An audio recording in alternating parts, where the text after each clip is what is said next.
for showing up today. I know this is kind of a long belabored point with all these CMS changes this year, and there's a lot going on, but I did want to get together with everyone and go over some updates, some changes, some new information that we've learned, and just kind of recap everything that we already knew, just for anyone who this is the first webinar they've been able to hop on. So I'm just going to roll through it. We actually have this great guide. This is just the front page, but it is a guide put out by Integrity with some of the frequently asked questions that I'm going to be referencing. That'll go out in the post email for you to take a look at, and definitely some new things this year. So I'm going to roll through it kind of in order. Ask questions as you have them. I probably won't answer them until the end, but just ask questions as they pop up and come to mind, and we'll roll through everything here. Couple quick things about third-party marketing organizations. I want to start with that. This is kind of the new kid on the block as of last year, this new designation for anyone who is not CMS, not a carrier, that gets paid for any facet of marketing or sales of Medicare plans. So still agents are considered TPMOs, third-party marketing organizations, and subject to all of these additional regulations. We're still working really hard to maybe get that amended or changed or tweaked. I know, a lot of our trade organizations, NAFA, NABIP, a lot of the others are, continuing to work through different channels to try to get that definition amended or removed altogether, in a way that still protects consumers, but gives us the opportunity to work more effectively as agents. But we did get a little bit of relief on the call recording front. We do now only have to record sales, marketing, and enrollment calls starting September 30th. And for reference, everything here starts September 30th, with the exception of a couple provisions that I'll outline in a moment. But only sales, marketing, and enrollment calls, not all calls, as we have been for the past year. So good thing there. It's going to cut down on the storage that we need. It's going to cut down on a lot of things. But here's my big caveat to that. For my sake, for your sake, please consider going ahead and continuing to record all your calls. Doesn't mean you need to retain all of your calls. Doesn't mean you need to keep all of them for 10 years. But record everything, because you never know what you are going to need. When that inbound phone call turns into a sales call, it's going to be a lot easier to already have that recorded and just remember to save it than it will be if you have to remember to hit that record button every time something turns into a sales call. So go ahead and keep recording everything, and then just throw out the ones you don't need. You're paying for the recording software either way. It doesn't cost more to record more calls, just to store them. So store what you need, record everything. It's going to make it a lot easier, in my opinion. So I have a question, just because I know that we'll probably get this question, but in the event, we recommend that you record all calls, but because it's not required, in the event that you do have to prove or show the chain of enrollment and you don't have those initial recording calls, what are some forms of proof or legit documentation of that chain of enrollment without the recording, if that makes sense? So, and that's a really good point of why I still recommend, recommend recording everything. Because let's say someone, hypothetically, they find you on Google and they call you up. It's an inbound call, and they start talking to you, and then 5 minutes in, it becomes a sales call. They want to talk about plans, potentially enroll. So we take that call, we help them out, we discuss all of this. We don't know, maybe what they're calling about at first. We need to have that call recorded. If we don't have that call recorded, well, we can be in big trouble. And really, how do you prove that? You don't have any documentation. You don't have anything like that. The best you could maybe hope for would be getting the client to write some kind of letter or attestation, which you can't actually do, because if you're involved in an investigation with a carrier, number one rule, don't contact the client. So definitely key to make sure that you do create documentation of your own through those channels like call recording. It's just going to make it a lot easier for you.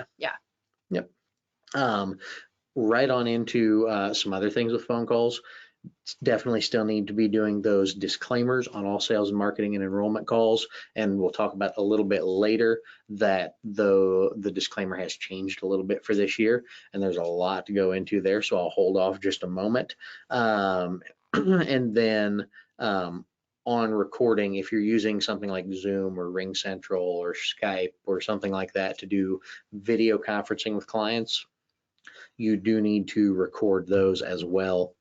If they're sales, marketing, or enrollment, you only need to keep the audio portion of that call, not also the video. And again, that's really just to help cut down on file sizes and storage requirements and how much it's going to actually cost you to keep all this on file for 10 years. Yeah. Moving into the disclaimer, I think that's a great next step to go into. Still have to use that. Even if you do sell all plans in your service area, you will still have to use the new disclaimer. The disclaimer has changed a little bit with two main things. You now have to include SHIPs, state health insurance programs, in the list of resources available to folks for information on all of their options. So call 1-800-MEDICARE, go to medicare.gov, or reach out to your local SHIP, state health insurance program, for information on all of your options. The other thing is that you must indicate the number of carriers, organizations, and the number of plans being offered in the person's area on that disclaimer. Now, this has been a big system of confusion right now. How do we decide how many carriers and how many plans we offer in a person's area? Maybe we don't know where they're calling from on an inbound call. Maybe we're not sure who's accessing our website, things like that. Right. Here's kind of where it's landed. And CMS may come out with some additional guidance on this in the future, but where it's kind of landed with a lot of the carriers and with a lot of my fellow compliance officers that I talk to is a best good faith effort, really. Just looking at, how many carriers do you offer? If it's on your website and people from all over the country might be able to access that, how many states are you licensed in? How many carriers? And then just what are those numbers? Yeah. So things like email, websites, that's probably going to be the best way to go about it, is looking at what's the total, what's the big number of, if I'll just tally up everywhere I'm licensed, every carrier I'm contracted with, what's the number? And a big point of contention here, when we talk about number of plans, we're talking about H numbers. So it's going to be number of carriers, number of actual contract IDs with CMS. Got it. So definitely be looking at that. On things like mailers or digital ads that are targeted digital ads, radio ads, things like that, you're going to want to get as specific as possible. If you're doing a mailer to 9 zip codes in rural Missouri, you're going to want to make sure that you're looking at what plans are available in that area that you have access to, and those are the numbers you're going to want to use. If you're running targeted Google ads in a certain region, you're going to want to make sure that you're using data based on where those ads are going. That's where it's going to be especially more impactful, is where you do have an ability to know someone seeing this is likely to be in this area. Here's how many plans I offer. Got it. So definitely something important there. And I know it's been a lot of confusion, but I think we've got some really good good setups on how to handle that now. And if you have specific questions, of course, you can always reach out to the team here at Senior Marketing Specialists, and they'll be happy to help you kind of come up with those numbers. You may have seen recently that CSG Actuarial, the quote engine that ourselves, as well as many other people use, available through Medicare Center or independently, is working on a tool to help you come up with those numbers. Awesome. So great. Keep an eye out for more information on that as that tool develops, and just what those numbers are going to look like depending on where you're marketing. Moving through to beneficiary contact, there are a couple changes to how we can interact with beneficiaries, whether they are or are not our clients. Looking at business reply cards and scopes of appointment, both good for 12 months now. So 12 months from that first contact, first date that is on that business reply card, that's still a valid permission to contact unless the client or beneficiary revokes that permission to contact. That's the only exception there. Another thing for Medicare Advantage and PDP, if you have a lead card that someone has sent in for Medicare Advantage or PDP, that does not give you permission to knock on that person's door to go to their home without a preset appointment. So even if you have a lead card, CMS says that's considered permission to contact via phone, via email, via physical mail. It is not permission to go knock on someone's door. Yeah, We've okay. always had the prohibition on, cold door knocking. But now even with a lead card, cannot knock on those doors. That's good clarification. Yeah. Yep, absolutely. Another thing, plans must provide an annual opt-out notice to clients for planned business via telephone contact. That's something that the carriers are going to have to worry about. They have to provide this notice annually. Right now, they just have to provide it one time. Now, even if someone stays enrolled in a plan, they're going to have to do it annually in writing and send this ability to opt out of being contacted by the carrier about other plan options and things like that. Really great thing for agents. Gives your clients the ability to prevent maybe some of those internal plan changes that can be so frustrating. Even if we do retain agent of record, Sure. we know that we've met with folks and know what they need and what they've talked about is important to them. So definitely could help prevent some of those mid-year changes that we can't always anticipate. Yeah, absolutely. So going into scope of appointment, lots of controversy this year with scope of appointment, kind of a blast from the past with the 48-hour rule coming back. And, when I started in the industry, we had the 48-hour rule. So that's what I remember from back when I was still an agent. Yeah. And, people definitely made plenty of money. So Sure. I don't think it is the end of the world like folks are acting like it is. Yeah. But I will say it is going to take a little bit of planning on your part as an agent. So definitely be looking at collecting those scopes early, collecting them often. There's no reason to not collect a scope appointment right now today for AEP. It is not too early. As we've already talked about, they're good for 12 months from the date they're signed or until you use them to present a plan. So the two big things that I've been telling folks all summer, get scopes right now for AEP. And nobody walks out of your office without signing a scope for their next appointment. If you're meeting with people, especially in person, but even if you're meeting over the phone, get those texted out, emailed out, whatever. But definitely want to make sure that you're getting the scope for the next appointment at the conclusion of the one you're doing right now. Treat it like the dentist's office. Make sure that you're getting the next appointment set up, the next scope filled out. Yeah. That way you're just ready to go and don't have to worry about that 48 hour. Because remember, 48 hours is the minimum. 12 months is the maximum. Find somewhere in the middle. Don't be sending those out 48 hours ahead of time. Yeah. Because you have to receive that scope back 48 hours in advance. Couple exceptions to that rule.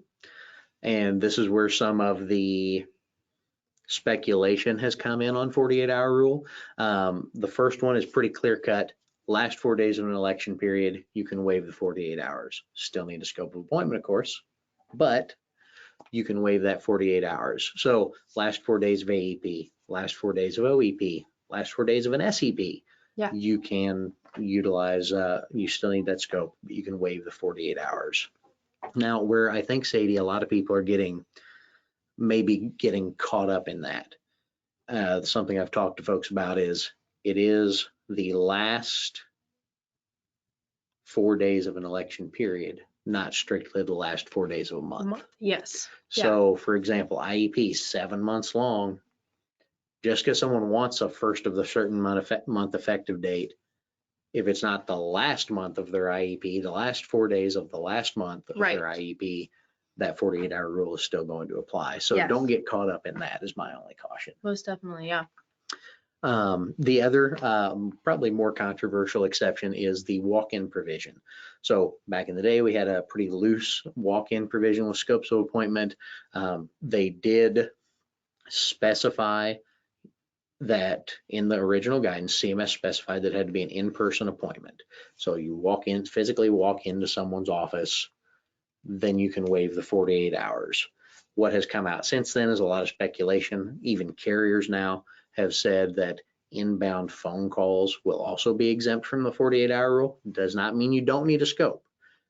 It means that you don't have to wait 48 hours. Now, here's what I'll say. Several carriers have said this. Several outside sources have said this. CMS has not 100% confirmed this directly yet. They have not put out additional guidance saying, yeah, inbound phone calls waive the 48 hours, no problem, treat it like a walk-in. Yeah. So we don't know that 100% for sure. Do you think that we'll get more information on that, or Absolutely. is it just kind of? And I really think, folks, that this is what's going to happen. I do think inbound calls will be exempt from the 48-hour rule. But like I said, and we've heard it from some carriers, you know, when there was an investment bank that was speculating on it, I was like, yeah, maybe. Yeah. We have heard it from some carriers as well now. So I do suspect that's going to be the case. Maybe I'm wrong. Honestly, I wouldn't be too upset if I was wrong and it was just in-person walk-ins. Yeah. But again, CMS will probably clarify, fingers crossed, clarify that before AEP. Yeah. But right now it looks like all signs are pointing to, yes, inbound calls are likely to be exempt from the 48-hour rule. Got it. Yeah, that's probably good news, because this is probably the thing that we've gotten the most. Well, I know is the thing that we've gotten the most calls on and questions on, live chats on, emails on, because it is something that adds an inconvenience to, it's just another thing between you and that appointment with your person, but it's just going to take a lot more upfront work. I think that's the key, is just, it's all going to be about planning. You know, we talk to agents every year about planning for AEP, putting good systems and processes in place. It's going to be more and more critical this year than ever before to make sure that you're going to get that, all these systems set up now so AEP runs smoothly. Yes. So again, scopes of appointment, lots of changes there, but I think it's all manageable. I really do. Yeah. Couple quick things regarding the actual appointment process that CMS has asked to change, and some of this, the exact details are still kind of pending. They'll come out with the kits in the fall and all the carrier documentation. Pre-enrollment checklist has been a thing for a long time. It's been part of the app kit, just a list of things going over. Here's what type of plan you're in. Understand that you have to keep your Part B. Understand that all these things are going on with your Medicare Advantage plan that you're about to enroll in. They did add one element to the pre-enrollment checklist, and it's called effect on current coverage. The idea behind this was a requirement that agents need to explain to clients, if I have TRICARE or federal employee health benefits or Medicaid or whatever it is, if I have some other health coverage, what does that mean when I enroll in this Medicare Advantage plan? Is it going to somehow change my coverage, or am I going to lose my coverage? They published some initial language on this new element that I kind of took issue with, because the way it read, it just said, hey, your other coverage is going to stop when you enroll in this Advantage plan. Yeah. And that's just not the case. So luckily, we actually were able to work through a lot of our contacts. So through NABIP, Association of Benefits and Insurance Professionals, been working with CMS to try to get that maybe reworded to be a little more accurate. It's not that we don't think it's not an important element of the pre-enrollment checklist. It just needs to be truthful and accurate as to what will happen when someone picks up an MAPD and also has some other form of health coverage. Yeah. So, I mean, for example, the Medicare Who Pays First booklet is like 50 pages. So I don't know why they thought they could do this in one sentence. Right. But a couple other quick things on personal appointments. With that pre-enrollment checklist, for any telephonic enrollment, you will have to actually read that out loud and get an affirmation that the client understands it. For in-person appointments, you're going to have to provide a copy of it, which again, typically in the app kit. So if you're using paper apps, or you can just have some printed off and handy from that kit. And also going to have to discuss CMS calls it a list of elements required prior to enrollment. And there's been a lot of speculation about what's going to be on the list, what questions are we going to have to ask. The way I see it, I'm not saying they couldn't try to sneak something crazy in there, but CMS is going to create a required fact finder that you go through with your client, asking about their meds, asking about their doctors, their preferred pharmacies. Making sure we have all the data we need to complete a good enrollment and make sure they're in the plan of best fit. If anything, that's doing, kind of like what you just said, it's a required fact-finding sheet. If anything, it's giving you an excuse, almost like using, like whenever we talk about using the scope as like a sales like tool, saying, hey, the government is, saying I maybe should talk about these things with you. These are the things that it's kind of the same thing where it's like, I have to ask you all of these questions. It almost kind of gives you a little bit of like a security blanket, especially if you're someone who's new to the business or you're hiring on downlines and you're trying to like get them, this is their first AEP or whatever. I don't know. I feel like that might be kind of something that's like nice to. It's going to make it pretty foolproof. Yeah. It really is. Yeah. And here's the other thing, these are things that, they need to be discussed during the enrollment process or prior to the enrollment process. I'm backing up half a step, this 48-hour rule. This is such a huge opportunity for agents, especially with new clients. With your current clients, it's just an extra piece of communication that goes out. You're already asking them for their drug lists every year anyway. Send a scope out with that request, make sure that they're getting it back into you. But with new clients, this is a 48-hour window where you can prove the value that your agency brings to the conversation. It gives you an opportunity to make sure that they are seeing why they should work with you, as opposed to some person who just calls them up or someone who puts a mailer in their mailbox. It's a great opportunity to get that information ahead of time and really present your value proposition. If you don't have a client onboarding process, really start thinking about what that looks like and understand that it starts before they become a client. I think that's most definitely. Yeah, most definitely. Love that. Yep. Couple quick things on events. And again, please keep putting questions in there. I see like 30 of them so far, and we're definitely going to go through them at the end. I just want to make sure I get through the core info, and then we'll go back to start answering questions. So stick around if you can. Some changes to events for this year. Agents and brokers cannot hold a sales event within 12 hours of an educational event at the same location. So no more steak dinner educational events immediately followed by coffee and dessert and a registered sales event. Have to have the 12-hour time gap between those. The thing that has gotten a lot of questions is, yes, it's even if it's another agent.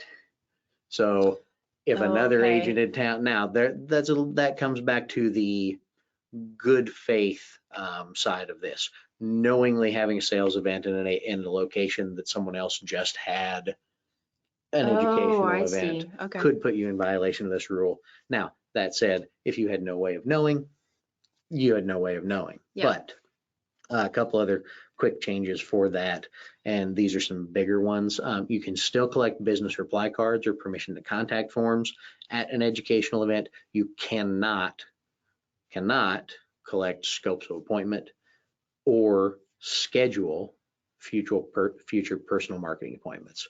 So you can't schedule an appointment with someone. They walk up to you at the end and say, hey, I'd love to talk to you about this. You cannot schedule an appointment with them right there. You need to get that permission to contact, call them the next day, get the scope, set up the appointment then. Can't do that at the educational event. And again, keep putting those questions in. I see a lot of really good ones coming in that we'll take a look at. Yes.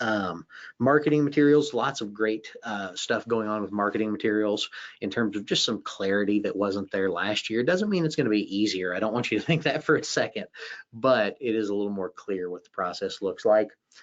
Still have to submit any marketing pieces. So definitely have to get anything into us or your upline. If you don't work with us, get it to your upline, but send everything into us. Anything that's client facing, even if you do not think it is marketing, send it in for us to take a look at. Best case scenario, we say, hey, this looks good. It contains no marketing content. It's communications. It does not have to be submitted for carrier or CMS approval. That's the best case scenario. If that's not the case, we get to go through the review process together. So we're going to look at one of two paths. We can say, is there a way that we can tweak this marketing piece to make it communications so it does not have to go through that review process? Right. Or if it's something that has elements that are critical to the effectiveness of the advertising piece or the marketing piece that do count as marketing, then we'll walk you through that submission process. So that's all on our end. Most agents do not have direct access to directly submit marketing pieces. Those all go through your upline. So get those on up to us if you have anything. The submission process is pretty lengthy because one of the changes this year is now any carrier you plan to represent with that marketing piece has to approve the marketing piece before it goes to CMS.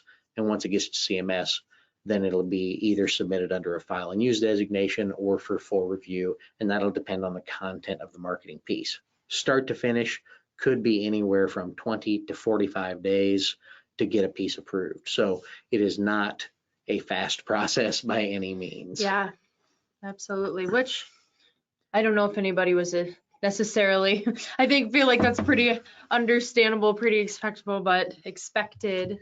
Sure. But yes. Absolutely. So keep going with marketing materials, just some changes to like what is and is not marketing. And again, this is where don't take the chance. If you have anything that goes out into the world that is client facing, just send it in, call in, ask questions. There's a lot of things that used to be communications that are now considered marketing, or things that used to be considered communications that aren't permitted at all now. For example, something super common. We used to be able to talk about certain commonly available benefits like dental, vision, hearing. We used to be able to talk about those really generically and just say, oh, dental, vision, and hearing benefits, no dollar amounts, nothing like that. And it was still considered communications. Well, that is not the case anymore. We can no longer talk about benefits in a generic manner at all. So if we want to talk about benefits, it has to be specific. You have to have dollar amounts of what the benefit is, or be specific about the benefits, and you have to list what carrier or carriers are offering those benefits. Got it. Puts those pieces squarely in the realm of marketing. So definitely a lot of changes to that, and a lot of things that used to be communications that now have to be submitted as marketing. Some of the other stuff, kind of going back to the disclaimer and the changes to the disclaimer, can't market benefits in an area they are not available. A lot of folks have asked me, does that mean it's the end of Joe Namath ads? Does that mean they're not going to do that anymore? Well, not necessarily. It just means that they're going to be localized. You're going to see 50 different ones instead of the one ad nationwide. Yeah. And here's the thing I want agents to realize. This means more competition for the marketing you have access to. So you talk television ads. There's two buckets of advertising. There's the national bucket.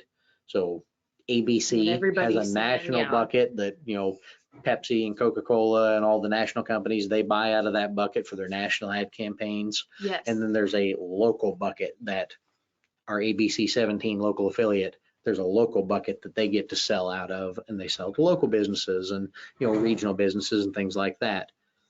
Now, realistically, Joe Namath, whoever it is, they're going to have to buy out of that local bucket so they can tailor the ads to each market they want to run in. Yes. So that means if you're someone who runs radio ads, TV ads, any local mass media, you're going to have more competition. It's going to be just like an election year all over again. Going to be harder to get that airtime.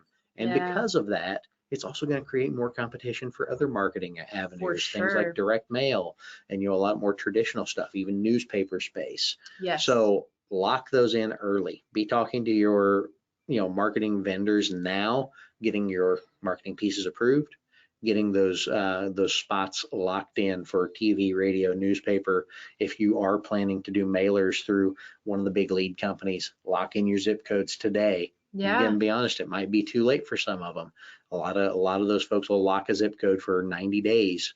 And if you're trying to get in for AEP, it could be too late already. So get on those as soon as you can. Yeah.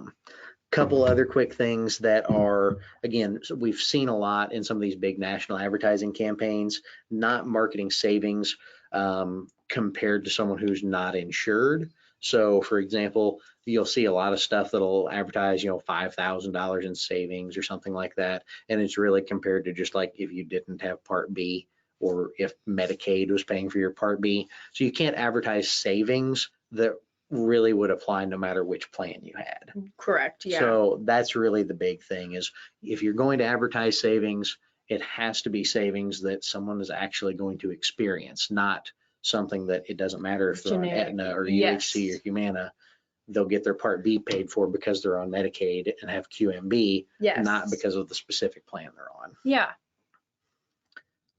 So communications materials, there are a couple changes to that.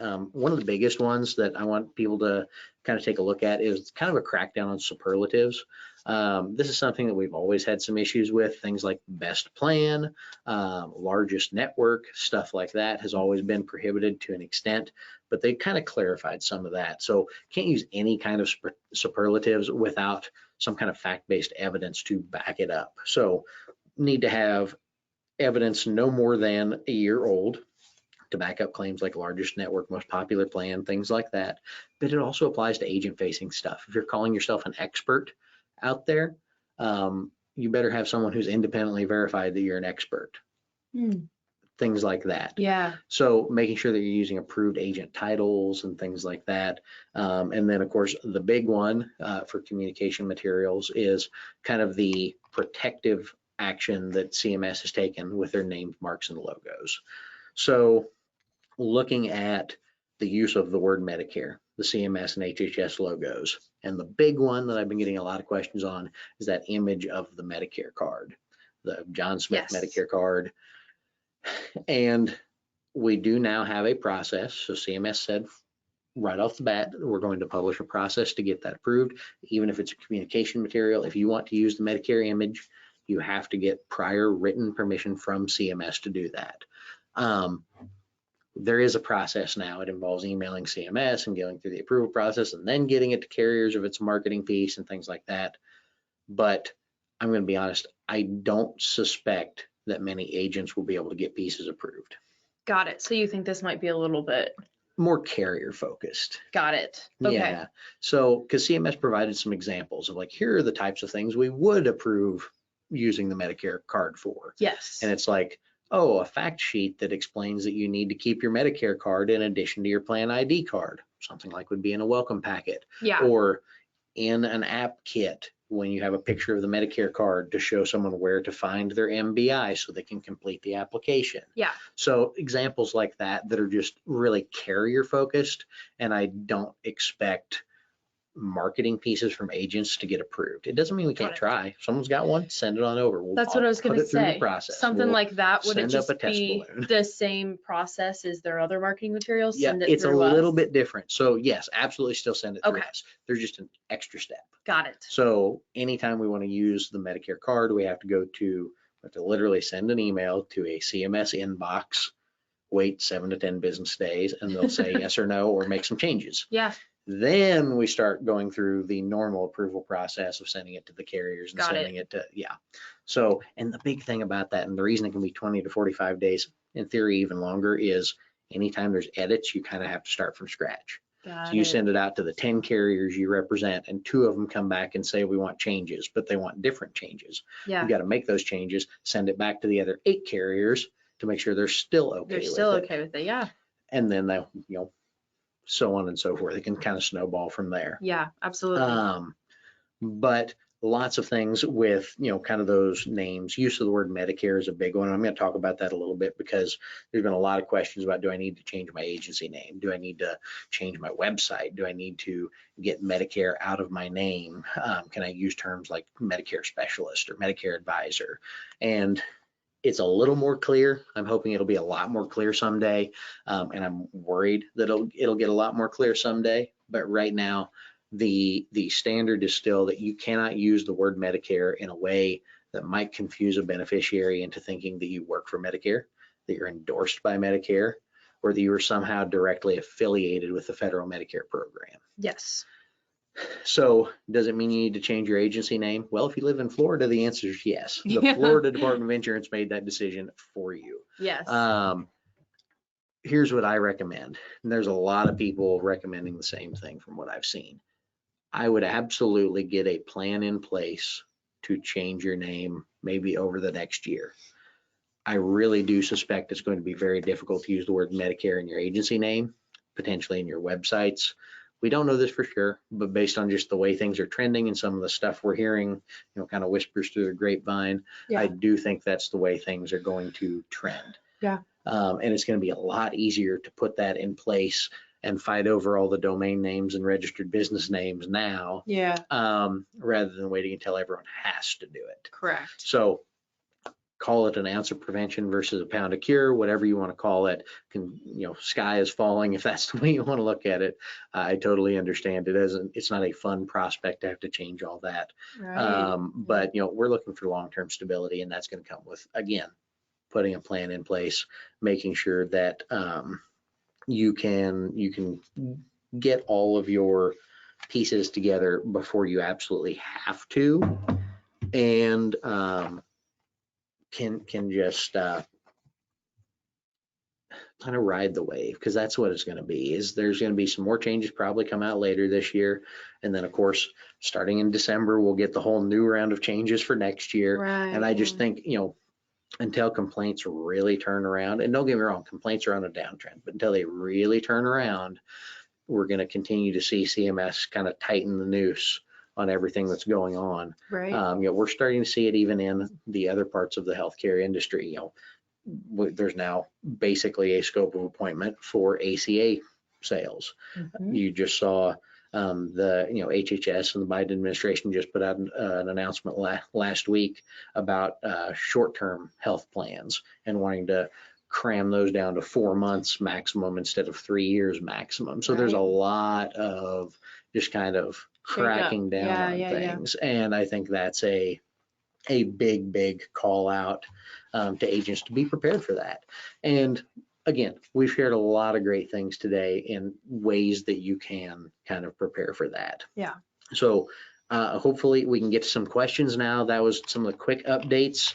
I know everyone has been popping stuff in there, and keep doing so. We'll answer as many as we can. Yes, Ernst, we will definitely get the recordings and everything out to everyone after this. Offer multiple carriers. Patty, this is yours. We offer multiple carriers and don't usually know which carrier a person is going to go with. How do we get a scope ahead of time if we don't yet know the carrier? Will one company scope work for another carrier? Yes, in general, there's a little bit of speculation about, and I should have mentioned this earlier. So a paper scope of appointment, or say like a text scope or an email scope, they're pretty generic. Any carrier basically has to. They technically have to, yeah. The only thing that there's a little skepticism about right now is voice scope of appointments. There are processes to get voice recorded scope of appointments. Most carriers have like an 800 number you can have the client call into to record that scope. Got it. There's also some scripts available to record those scopes. And that's one of the things where the regulations haven't quite caught up with themselves. Mm-hmm. Right now, if you read through the Medicare Managed Care Manual, you'll see that when you talk about scopes of appointment, voice recorded telephonic scopes of appointment are valid, but only for telephonic enrollments, which is a weird little quirk in the regulations that, again, I really suspect will get cleared up later this year and maybe amended. But if you read the Managed Care Manual, that's technically how it reads right now, is a voice scope is only valid for a telephonic enrollment. Got it. Again, I suspect that's going to change. But in terms of like paper scopes or text email scopes, that kind of thing, as long as it is an approved CMS formatted scope, it will work. But again, has to be that approved CMS formatted scope. Mm-hmm. And Patty, keep going with you. What do you recommend for recording calls? A lot of great systems out there. What we personally use here at our office is Ring Central. I know a lot of agents have picked that up. There's a lot of any voice over IP phone system. If you're currently using like a landline phone or business phone through a major carrier, reach out to them first to see if they offer any options, but definitely consider price shopping that. If you're using Medicare Center, you also have call recording capability through Medicare Center, which can be a lot more reasonable now since it is just those sales, marketing, and enrollment calls. Yeah. So definitely have a lot of options out there. Call our team if you've got specific questions. They can walk you through what's worked for some of our other agents. Most definitely, because it will really come down to how many people, how many agents of yours are going to need it. If it's just you, what your budget is, how you choose to store it. All that sort of thing. So Medicare Center is really great because it's free and it's easy to use, but it might not be something as robust as you want. Sure. And, Ring Central is really awesome. We love it here, but, we also have like Around 100 people. Yeah, around 100 people. So the price might make more sense. So yes, that's a question. Please feel free to call our office because we're happy to have that conversation with you, kind of help you shop different programs that fit your needs. Yeah, absolutely. Looks like William was asking about call recordings through Connecture or Medicare Center. Recordings are all in Connecture. Don't believe I have direct access to review or delete the calls, suggestions other than enrolling in some other recording system. I don't know about deleting the calls through Medicare Center or Connecture, but if you're properly adding phone numbers to your client profiles, it should be tagging those calls to the client's profile. Yeah, I believe so. Yeah. Sadie knows way more about Medicare Center than I do. I know, like I could probably do an enrollment on there, but like that's the world she lives in. Patty asked on the disclaimer, do we name each carrier with X number of plans or just X carriers and Y plans? Just numbers. Originally, the proposal was that you're going to have to list by name every carrier and every plan. Yeah. We luckily convinced CMS that was a horrible idea. Unfortunately, this one wasn't a whole lot better. It still added a lot of confusion, but it is just going to be number of organizations is how the wording was presented, but number of carriers, and then the number of plans they offer in that area. Do you think carriers will give us how they want it to look? I believe that was in reference to like the pre-enrollment checklist D. Yeah, so that'll all be in the app kit. Same thing with with the disclaimers. Anything that has a disclaimer on it is going to be a marketing piece, so it's going to go through that approval process. The disclaimer language itself is completely standardized, other than the numbers that you plug in for X and Y. Everything else is, standardized. Should we list what states or states we are licensed in also in the disclaimer? Michelle, that shouldn't be necessary unless you're licensed in California and Arkansas, which requires you have your license numbers on all marketing pieces, but you don't actually have to list what state or states you're licensed in as a part of this particular disclaimer. You would just need to make sure that that disclaimer, the numbers in it, are tailored to wherever that marketing piece is going. And again, have these discussions with our team, because you can't market benefits in areas they're not available. So if you're trying to do national level advertising or even regional advertising, we need to really have a discussion about what you're putting out into the world and whether it's accurate for everyone you're sending it to. Patty, you wanted clarification on the disclaimer. Is it only Advantage and PDP plans? Yes, you do not include med sup carriers, dental carriers, things like that in your count for those numbers in the disclaimer, just Medicare Advantage and PDP. And again, just those contract IDs, which is the first 4 of that H number, is what we're looking for, and the number of those that you represent. How do we address the client that calls you wanting to have a sales meeting? Norm, I think we kind of covered that. Again, we're still waiting on 100% final confirmation from CMS, but assuming that an inbound call does waive the 48 hours, again, you'll just collect a scope as normal and proceed with that sales meeting. Or you can schedule an in-person meeting or even a future phone call. If we find out that the 48-hour rule is not waived for inbound phone calls, you'll just have to collect the scope and schedule another call 48 hours or more in the future. Yeah. Ashley asked, can we use JotForm to create scope of appointment forms? No, you need to use approved scope of appointment forms or scripts. You need to make sure that you're using, again, any carrier should accept any other carrier's scope, but those are CMS model documents with required elements and do go through the approval process as communications material from carriers. So definitely need to be using an approved script format, whether it's through Connecture Medicare Center, whether it's through one of your carriers, but it does need to be that approved format. You can't use just like a Jot form or a Google form or something like that. It needs to be an actual scope of appointment. Can we collect scopes at an educational event? No, Cindy, we cannot collect scopes of appointment at an educational event. You can collect permission to contact or business reply cards. Do we need a scope for a group presentation? We have one agent that does presentations to retiring school teachers.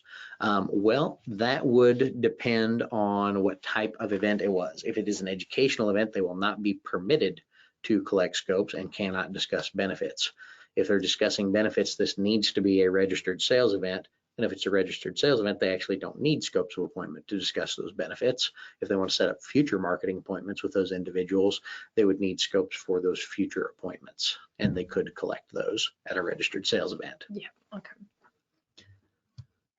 Pre-enrollment checklist, does it require the client's and agent's signature? Patty, no, the pre-enrollment checklist won't require anyone's signature on telephonic enrollments. You'll be required to get an affirmative that the person understands what you have read to them, which will of course be recorded. And for in-person, you just need to provide them with a copy. 48-hour SOA, can it still be on the line or by a carrier's telephone, or do they have to be mailed and signed in advance of a face appointment? I think, and tell me if I'm wrong, William, punch it in if you need more clarification, but I think I kind of addressed that in the previous comment, that right now there's some speculation about telephonic scopes of appointment. Until we know for sure, go ahead and get the paper or electronic version through text or email until we know for sure about the verbal voice scopes. Mm-hmm. Got plenty of time between now and AEP to get those. So go ahead and get those in advance if you can, but I do suspect voice scopes will be acceptable either through the carrier system or your own. Again, 48 hours will still apply. Pam's asking, I meet with my clients each year, mostly in person. I have to have them sign a scope 48 hours before we meet. Yep, that is exactly what this means. And here's one of the keys. This is something I remind people of. We do a lot of things electronically these days, and it's fantastic because it makes it easy and convenient. But remember that this is a 48-hour rule, not a 2 calendar day rule. So if you send a scope to someone and they sign it and it is timestamped at 4 p.m. on a Tuesday, you cannot meet with that person and have them sign an app or do a planned presentation until after 4 p.m. on Thursday. Even though it's Tuesday, Wednesday, Thursday, you can't technically meet with them at noon on a Thursday. 48 hours, not 2 calendar days. Yeah. And again, if you're using any kind of electronic formats, that scope's going to be timestamped. The app's going to be timestamped. That's a very good point. Just a good reminder. It used to be that we can't require a doctor or RX list from the beneficiary, and you ask currently, now it is required, right? Michelle, that's partially true.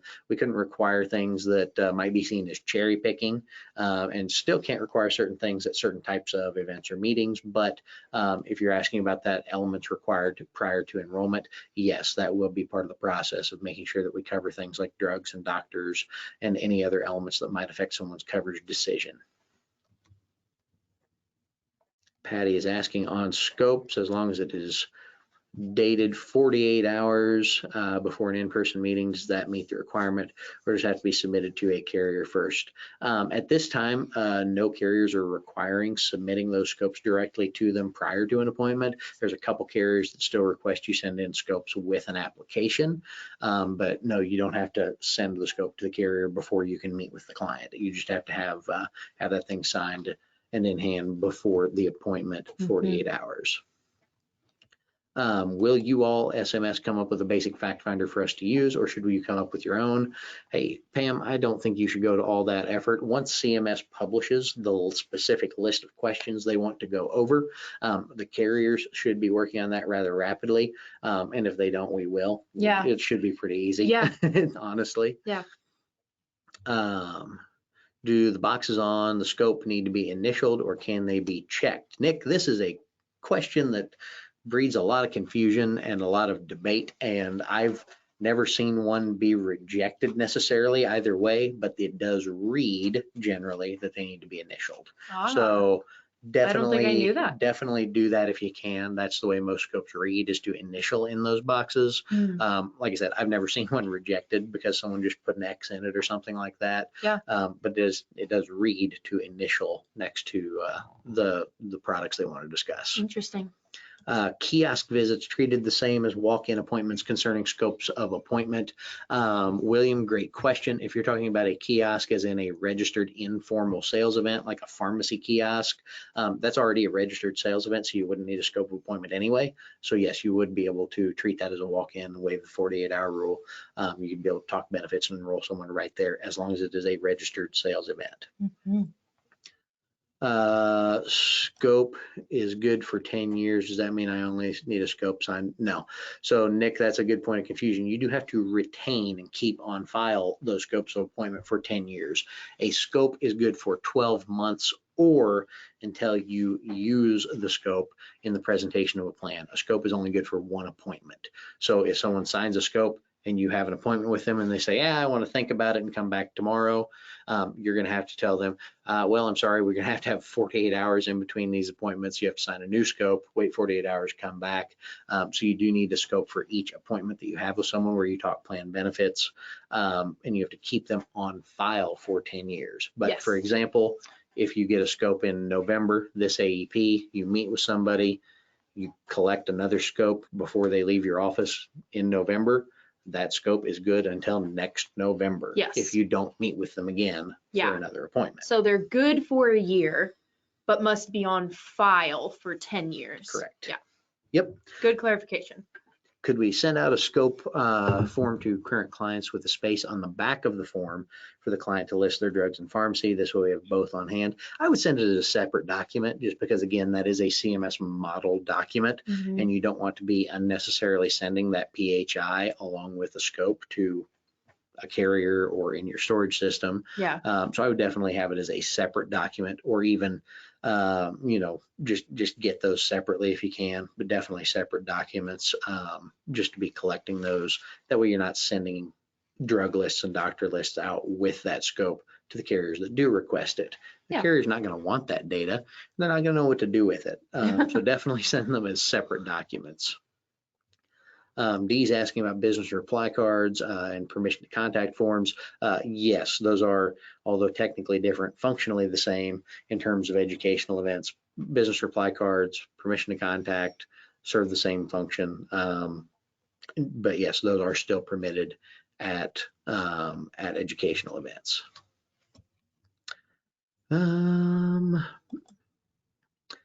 Ken's asking about what about recorded scopes of appointment? One carrier records no signature, another is using Think Agent, no signature. So if you're talking about the scopes, again, a little bit of jury out on voice scopes. Most carriers currently have a voice scope process through their own recorded line that they accept in a lot of cases. So continue to use those. That guidance may change as we get closer to AEP, but I think if it does change, it will change to broaden the availability of verbal scopes, not narrow it. Yeah. So continue to use any scope systems that the carriers you work with allow, and keep looking at other options as we go forward. Yes. Is the fact finder going to be supplied in a template format? CMS has said that they will state the elements that they want covered. It'll be up to the carriers to decide exactly how to ask those questions, or again, we will help create those lists as well. Pat's asking, am I considered, as an agent, am I considered a TPMO, and what am I required to do?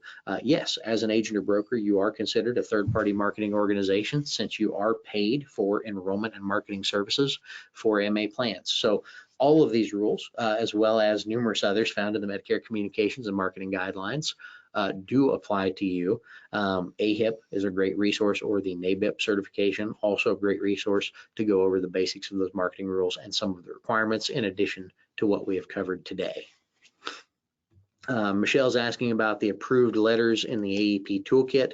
We are updating those letters right now, making sure that they remain compliant for this AEP. We will have those out as soon as we can, but again, review process can take a little while, and we want to make sure that we're providing good content and compliant content to all of you to make sure that that you're staying safe this AEP, as well as being effective marketing. Yes, most definitely. How will the new disclosure requirements, re the number of carriers and plans, affect the Joe Namath commercials being run continuously during AEP? Well, William, I think I addressed that at least in part when I talked about the national versus local kind of channels. Again, going to have to really target down those, make them super generic to where they don't contain marketing content and wouldn't need the disclaimer, or they're going to have to look at the specific area that those ads are being run and only talk about the plans in those areas. So it doesn't necessarily mean they're going away. It just means that they will have to be a little more clear and a little more localized. Let's see, will people that call 800 numbers be told that they will take the SOA and then call them back in 48 hours? Well, Ken, we'll have to see. I'm not going to claim to attest to how compliant other people are, but it really depends on this inbound call thing. If CMS does finalize the idea that inbound calls are an exception to the rule for the 48-hour rule, then if someone calls an 800 number, that would be an inbound call and they would not have to wait 48 hours. They would still have to have a scope. But again, it'll just kind of depend on exactly how that falls out. Used to not mention AEP before October 1st. Is that gone?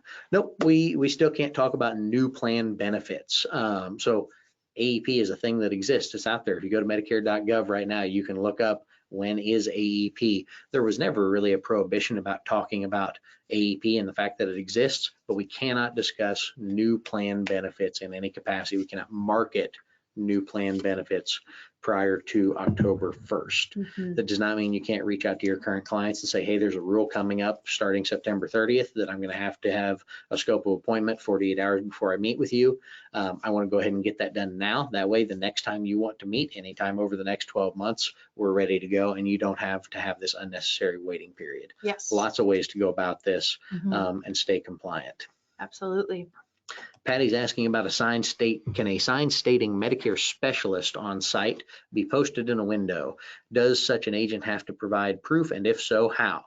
That's a loaded question, Patty, and I really like it because this is exactly the kind of thing that Medicare is likely to crack down on. And something I didn't really get a chance to mention, but should, is that if anyone's asking, well, how's anyone ever going to find out? Well, here's how. In addition to CMS drastically increasing the amount of secret shopping that they do every year over the past couple of years, they have also specifically called out on carriers to start creating their own secret shopping programs, as well as random audits and call auditing and other things. So if you think, oh, you might not get caught, you will. I mean, it's just a matter of fact. They are ramping up drastically the amount of secret shopping is happening at both the CMS and carrier levels, and you need to be prepared for that. Yes, and Pardon you also, that cough. Oh, sorry. I was gonna say, and you also have to keep in mind that, it's not just carriers that can turn you into CMS or CMS themselves. There are other people. Your competition also might turn you in. Honestly, that happens a lot more often than people getting audited by the carrier themselves. So you have to keep that in mind as well. Yep. But to your specific question, Medicare specialist is a great example of an unsupported superlative. There's really no one verifying that you are a specialist, nor is there really a great way to imply that you're a specialist. Yeah. And even more importantly, what does Medicare specialist mean? Are you a specialist with Medicare? What you actually mean is agent or broker that is a specialist in Medicare plans. Yes. But not necessarily a Medicare specialist. So I think you've got kind of two issues there. You've got an unsupported superlative in the term specialist. You also have something that could be confusing to someone. Right. Is there any way for them to think you don't work for Medicare or CMS? Yeah. So does an agent have to provide proof? I tell you what, if you find a way to prove they are a Medicare specialist in a way that is not confusing in thinking that they might work for Medicare, you let me know, because I know a lot of agents that would love to have that proof. But at this point in time, I would advise against using such a sign during AEP or at any time during the year at this point. Yeah.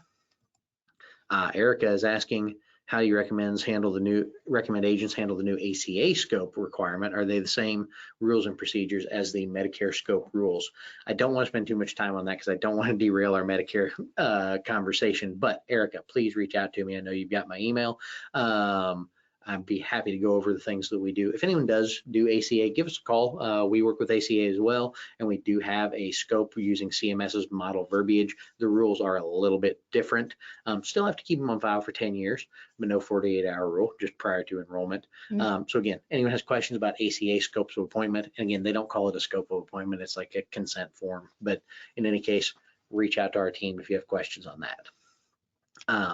Carol's asking, can I use the phrase Medicare is my specialty? I really wouldn't recommend it, Carol. This is, again, it's a lot of gray area, but here's the thing. Medicare technically is not your specialty. Medicare insurance plans, such as Medicare supplements, Medicare Advantage plans, and PDPs, that's what your actual specialty is. That's too long of a catchphrase. It is, isn't it? It's so long and not very effective. I think we can agree on that. So previously, we had a little bit more leeway for things like taglines in terms of the use of superlatives. That leeway has gone away with these new rule updates. I don't recommend using something like Medicare is my specialty because it can both confuse beneficiaries into some non-existent relationship between you and CMS, as well as provide that unsupported superlative of specialty. Mm-hmm.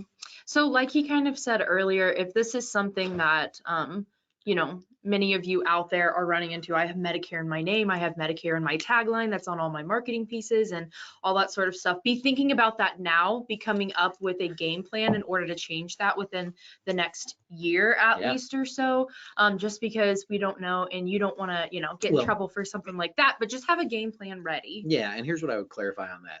Any of these little taglines and things, get rid of those now, because like that's an easy thing to get rid of. Agency names, you know, websites, things like that, that's a longer term project. But if you've got, you know, Ken's making a little joke here saying, is it okay to have VP of Medicare on my business card? Obviously not okay. And I think that was a little tongue in cheek, but definitely something to get off of your business cards and things like that. But Noah's asking if you list things on a billboard or website as Medicare supplements, Medicare Advantage plans, Medicare Part D prescription drug plans, are you good? Well, as with anything, I would say, let me see the whole billboard or the whole marketing piece to make a determination on that. But by and large, yes, as long as you're specifying that you're talking about the insurance products and not Medicare as a federal program, that definitely helps your argument that it is not meant to confuse or mislead a beneficiary. And Brian, you certainly have shared some pretty good stuff. Can we as the agency have our own scope so we can get it when the appointment call comes in? Hey, Dee, I think I covered that a little bit earlier.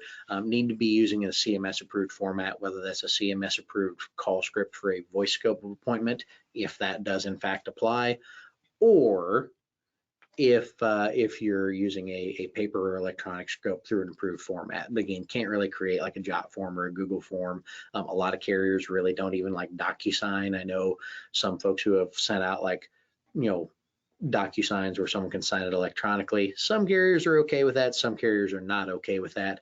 I personally don't recommend it just because, again, you don't know what carrier someone's going to want until you get into that appointment. So why take that risk? Cindy's asking, I work in 3 states. Can I state the total number of carriers and plans across those 3 states? Well, Cindy, like we've covered a little bit already, that's going to depend a little bit on what the thing is. That's definitely what I recommend for your voicemail, for your email, for your website, something where you can't have any way to predict where someone's coming from. If you're sending out a mailer to people in this county, it needs to be specific to that county. If you're running a Facebook ad targeting folks in a certain metro area, the numbers need to be specific to that metro area. Again, big call out is just send everything to us. If it's client facing at all, send it in, have a conversation with our team to make sure that we can get it approved if it needs approved, or that it can be as accurate as possible. Mm-hmm. Erica's asking about the H numbers, the drive numbers up and down for the TPMO disclaimer. H228019 and H228080 would count as 1 or 2. Erica, this is a fantastic point, and I'm glad you brought it up. My interpretation thus far, because CMS interprets the first 4 digits there, the contract ID, as kind of how they calculate number of plans on the market, I would count that as 1 plan. Yeah. I would only look at those contract IDs, not that last 3 digits that identifies the actual plan.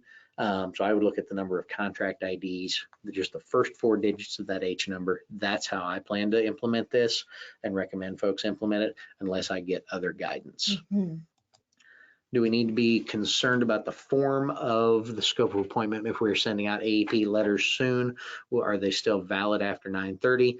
Yes, I do suspect we will get an updated scope form this year just with the 48-hour changes, but any scopes you currently have on file will be valid unless they are used. It's still a valid scope of appointment. Cool. Until we get this new one. As soon as we get the new one, I would absolutely switch over to it. I suspect there will be an updated one reflecting the 48 hours and things like that. But yeah, scopes that you have in your hand right now today are still good 12 months or until you use them. Cool. Candace asking, can we create a fillable PDF scope of appointment? I think I've gone over that pretty well. That would generally not be acceptable. A lot of carriers don't like that electronic signature. They really want their own formats. Does the scope have to be returned to me, or can I pick it up at the appointment? Don, this is a really good and kind of contentious point. We definitely want those signed 48 hours prior to the appointment, and really recommend using electronic formats, things like that, so you can get those back in hand for a lot of reasons. One, you don't have to worry about the client forgetting it. You don't have to worry about the client forgetting to sign it. You don't have to worry about them signing it the day before because that's when they remembered. So, you know, if you're a road warrior and you're driving out to your clients' houses, mail those out. Again, mail them out now. Send a self-addressed stamped envelope with it so they can send it back into you. If you need to do it that kind of more old school way, that's what I really recommend. It's going to cost you $1.50, but you're going to have it, and that's going to be the big thing. So definitely take a look at those.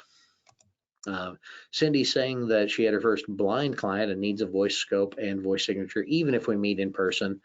Yeah, definitely things that can be done for folks with certain needs like that are blind or hard of hearing, or various other things. There are lots of accommodations available for those folks. If you look kind of towards the back of any enrollment kit or in your carrier training, they'll have a lot of great information about how to find interpretation services or Braille services, or any of those types of things that you might need for folks that speak a different language or have hearing issues or are blind. Lots of accommodations available for that. Janine, yes, this is recorded. I hope you have a good time with your customers that just walked in. As long as you can keep them walking in this AEP, you'll be in good shape. Yeah. Christy is asking, what if you're not doing a face-to-face meeting and collect a scope as best practices? Can I go ahead and enroll via electronic enrollment within the 48 hours? If you're still on, Christy, maybe rephrase that for me. I'm more confused than I should be about the way that's worded. But if you aren't doing a face-to-face meeting, collect a scope as best practices. Not within the 48 hours. You would have to be outside the 48 hours. I think that is what I'm interpreting. But again, perhaps what she's asking is, if it's not a face-to-face, does it have to be within 48 hours? Like, does the 48-hour rule apply? Yeah, even if it's an even over the phone? Yeah, absolutely. It still applies. Yep. Will we have a written recap of the changes for 2023? Yep. If you check out our website, we've already got some great stuff in our blog or news page on the final rule. And again, this integrity FAQ that we've put together with integrity is going to go out in the post email as well. Yes. So if you registered for this webinar, whether you could attend the whole thing or not, you'll receive a follow-up email with this recording, and you'll also have links to all of these paper resources that state these things as well. Yep, absolutely. Barbara, we're not going to be repeating this presentation, but again, recording will go out. You'll still be able to do that. And of course, you can call in with any questions that you come up to. Absolutely. Thanks, folks. Tons of knowledge in 1 hour. Well, Nick, I appreciate that. What does CMS consider a non-sales or enrollment call? If a client calls with an issue with their carrier, could that be a simple call giving info on how they need to handle it? But it could also lead to a discussion and a change of plan. Where does CMS draw the distinction before a call? That's a good question. Yep, I know. It really is. It really is. So thanks for that, William. Great point. So someone calls in and says, I need a new ID card. Obviously not a sales or marketing call. Someone calls in and says, hey, I think I need to find a rheumatologist. Can you help me find one that's in network with my current plan? Not a sales and marketing call. Someone says, hey, I've got this issue at a claim. Can you give me a hand? Not a sales and marketing call. if any of those do lead to a discussion where they say, listen, I'm just not happy with this, I think I want to talk about changing plans. Yeah. Get really comfortable pausing the conversation. Yeah. And again, this is another one of those spots where recording all your Just record all calls of them, makes yeah. so much sense, because you never know. And you're going to be able to then establish, for example, someone calls in unprompted. Let's again, we're working on the assumption that inbound calls will not be subject to the 48-hour rule. Current client calls in, wants to talk about a new, they have this claim issue or whatever it is, and say, I'd really think I might want to just change plans. This isn't working for me. Great. Pause the conversation, read the TPMO disclaimer as is required on sales and marketing calls, and then you can start the process of collecting a scope and making sure that that client is taken care of. But you're going to need that entire call recording to prove that it was an inbound call. So again, that's why I still recommend recording just everything. Get rid of the ones you don't need, but record and keep everything. Most definitely. Just to make sure. Mm-hmm. So hopefully that clears it up. Again, William, call in if you have further questions on that. If we represent numerous carriers, is it compliant to give yourself the title of insurance broker? That, Judy, is actually going to be more of a state question. Most states have pretty specific laws regarding the uses of agent versus broker. In some states, it's actually different licenses or different designations. So check with your state DOI, or again, call our team if you have further questions on that. It's not so much going to be a CMS rule as a DOI rule. Also, if you look at most of your carrier handbooks, which are part of the contract that you signed with your carrier, a lot of them do have kind of pre-approved agent titles that they consider acceptable in there. Using a remote scope emailed to them and then recorded phone call. We need to wait 48 hours to talk via phone after they submit their scope online. Yes, so again, 48 hours, not 2 calendar days, and it's 48 hours from the time that scope is signed and returned, not from the time that you sent it out to them. So that's, again, one of the things you want to make sure, back to Don's question earlier, make sure you get those scopes back in, because the day they actually signed it, or the minute they actually signed it for an electronic one, is what starts that 48-hour clock, not when you sent it out. Yeah. Sounds like if I meet clients in the office, I can write a scope at that meeting without the 48-hour delay. Cindy, it sounds to me like you're planning on writing walk-in on all of your scopes, and I know that you're not the only person who has said that. Really don't recommend it. Carriers will see it. They'll notice that you're writing, walk-in on every scope. Prior to 2018, when we had the 48-hour rules, a lot of people got caught doing that exact same thing. I care too much for your business to convince you that that's a good idea. So please don't take that approach. There are 97,000 ways to collect a compliance scope well in advance of the 48 hours. If someone truly is a walk-in, I don't want to dissuade you at all from helping them, but there's a lot of ways to get a scope compliantly well in advance of an appointment. Way too many easy ways to do this that it just doesn't make sense to toe the line like that. In the past, UHC has said we can, in our emails, say specializing in Medicare products. Is this still appropriate? That sounds like a carrier question. I would have to review current guidance from UHC on whether or not they consider that appropriate. Again, in my mind, just face value, since it does say Medicare products or Medicare insurance plans, something along those lines, that does create a bit of a distinction between the federal Medicare program and the insurance that we actually are allowed to offer. So I believe that would probably still be permissive, but again, check the latest carrier guidance for that. Yeah. If you've completed the NABIP certified Medicare certification course, can you use that like you would a designation? So Sherry's asking about the little NABIP logo. You can absolutely still use that logo that indicates you have completed that certification course. It does not imply that you're certified by Medicare. It just says that I've taken this course from this organization. So definitely still do that. So do you say in your email insurance advisor? Again, Pam, I would check. To an extent, I would check with your DOI. Advisor is sometimes a pretty restricted term, so depending on where you're licensed, it can mean certain things. So For example, back in the day, UHC had like a list of 7 or 8 pre-approved kind of titles, things like licensed sales agent, licensed insurance agent, things like that. Yeah. We've got a list somewhere.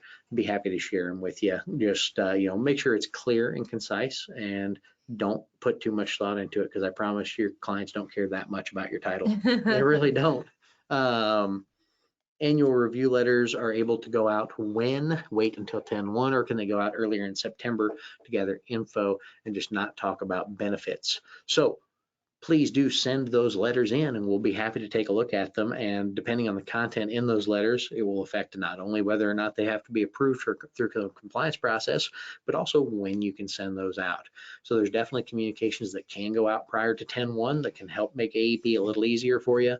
But again, if it's anything client facing, send it in, and we'll take a look and talk it over with you. Nick says we need to ask CMS for more rules. We definitely don't have enough yet. I totally agree, Nick. Yeah. It keeps me busy. That's the main thing. Yeah. For our company website, can we use the words Medicare plans on our portion of the website? We currently have the words individual health, senior health plan advisors. Obviously, we will have to have the disclosure that we don't offer all plans. There's a couple reasons I would change that. I would definitely say Medicare plans, Medicare insurance plans. Something that really gets swept under the rug is, in terms of client-facing communications, we're really not supposed to use the word senior when it comes to Medicare. So for anything client facing, really need to avoid the term senior, because the idea that Medicare products, Medicare insurance plans are only available to seniors can be seen as discriminatory towards those under the age of 65 that also qualify for Medicare due to a disability, which is a lot more people than folks think. It actually represents, on nationwide average, around 14% of all people on Medicare are under the age of 65. That's a good point. Yeah. Let's see. Is a call during AEP to existing clients, just ask how their plan is working for them, a sales call? Can I call to see if they want to discuss their plan or just explore a new plan? And if they say yes, tell them I will be sending them a form and that we need that before we can discuss. So if you're calling basically to set appointments, is what that is. That would not be considered a sales call from a recording standpoint. But again, as long as nothing is discussed. As long as you're not discussing anything. And if you are discussing plan benefits, you should have already had a scope. Can't discuss plan benefits without a scope. So if you're calling them about their current plan to say, hey, is it still working for you? Would you like to meet? That would be appointment setting. You're talking about their current plan, so you're still permitted to do that. Absolutely get those scopes out and meet 48 hours later. Dee's asking if we had asked for the marketing pieces by July 10th, but we were waiting for this clarification to see if we even needed to. So we'll meet and get them as soon as we build them. Perfect, Dee. I really appreciate that. Definitely get them in sooner the better. There are a couple things, a couple of those marketing changes that do take effect a little earlier than September 30th. So definitely need to review everything that's already on there. But definitely get anything you can over as soon as possible. If you obtain ANOC meetings for current clients, should I obtain a scope of appointment for them prior to the meeting? In most cases, I find that a lot of agents kind of go about ANOC meetings the wrong way. Since you are discussing plan benefits and since you are discussing plan changes for the next plan year, all ANOC meetings should be registered sales events, which means you do not need a scope of appointment since it's a registered sales event. But just make sure you are properly registering them as they should be. And then you can go over those ANOCs and those new plan details and do not need a scope to conduct those meetings. Thanks, great job. Okay, does a spouse need to have a power of attorney in order to sign a scope of appointment for another? We had a client in yesterday that had a stroke and was barely able to sign. She wanted her husband to sign on her behalf. In general, yes, but there's also some other things. So there's two main ways that people get legal power over another person's health decisions. One is guardianship and one is power of attorney. I'm not a lawyer. Don't take anything I say right now as legal advice. I'll preface with that. I don't think that's even the right disclaimer, but again, I'm not a lawyer. I wouldn't know. Sure. So generally, either way, if someone has either power of attorney or legal guardianship, they would be able to sign on behalf of that other person. But just being husband and wife is generally not good enough in most cases. Definitely not to sign an app, and I would not consider it good enough for a scope either. Person needs to sign on their own. I understand what a difficult situation that was for that client. Yeah, like that, most no one definitely. is disputing that for a minute. Right. But definitely want to make sure that they're being taken care of to the best of your ability. Maybe even help connect them with some legal resources to get that POA in place. Yeah, most definitely. And you want to talk about a great referral partner, get to know an elder law attorney. Powers of attorney are pretty easy to set up. I mean, I know a lot of attorneys that'll crank those out pretty fast and cheap for clients. If you can set up a deal with a local attorney that you know and trust to help clients get that in place, it's going to prevent a lot of those issues. It helps you out as the agent because it allows your clients to help you out with their spouse's benefits if they ever do become incapacitated like that. Yeah, and it's honestly just another way that you can help them on top of, I mean, like what a weight off their shoulders to, have someone that you can refer them to. That's just one less thing they have to do. So, yeah. Yep. Carrie's asking, is it 48 hours from our signature or theirs on the scope? Generally it'd be the client signature. In a lot of cases, the agent's not technically signing the scope until the appointment's completed because you have to fill in the appointment date. Client needs to sign it 48 hours in advance. Dale is asking, you can use Medicare insurance questions, call XXXX. Dale, possibly. I'd have to see the entirety of that content. I don't know if this is a newspaper ad, a postcard, whatever it is. Definitely let me take a look at that for you, and we'll talk about whether or not that would be permitted use. And looks like keep throwing these in. I know some of you had to hop off. I've got one question left, but if something comes to mind, please go ahead and toss it in there. Just to be sure, if a client has a med sup and wants to talk about it, no recording or scope required. William, that's absolutely correct. If someone just has a med sup and they want to talk about just that med sup, you would not necessarily need a scope of appointment. Here's what I would advise. Go ahead and get that scope of appointment, because if you're talking to them about a med sup, it is entirely likely in most of the country that a discussion of Medicare Advantage will soon follow thereafter, even if just to talk about, am I still in the right thing with a Medicare supplement? Super common discussion to have. Still need that to discuss any, well, hey, I saw this Joe Namath ad, tell me about that plan. Go ahead and get the scope. Also, if they've got a med sup, they probably have or should have a drug plan, which you also need a scope for. That's a very good point. Yeah, no call recording required just for a med sup. But again, still suggest recording all calls just in case. Still suggest getting that scope just so you're not hamstrung by the scope. If they do want to talk about other products, nothing worse than having someone on the phone, having half a conversation and then saying we've got to wait 48 hours to finish it. Yes. Especially when there's so many easy ways to make sure you have all the pieces in place, ahead of time. So Brooks was saying, to confirm, I did accept the client's scribble as her signature and documented the file. Hey, sometimes that's the best we can do. That client that had the stroke, it was a tough situation, I'm sure. But as long as they were the one signing it and we can document that's the best we can do. But again, connect them with some resources. That's a really great tool to be able to offer your clients is, someone who can help them set up things like powers of attorney, durable or medical, whatever they happen to need. Not seeing anything else come through, but really appreciates, oh wait, Peggy just added one.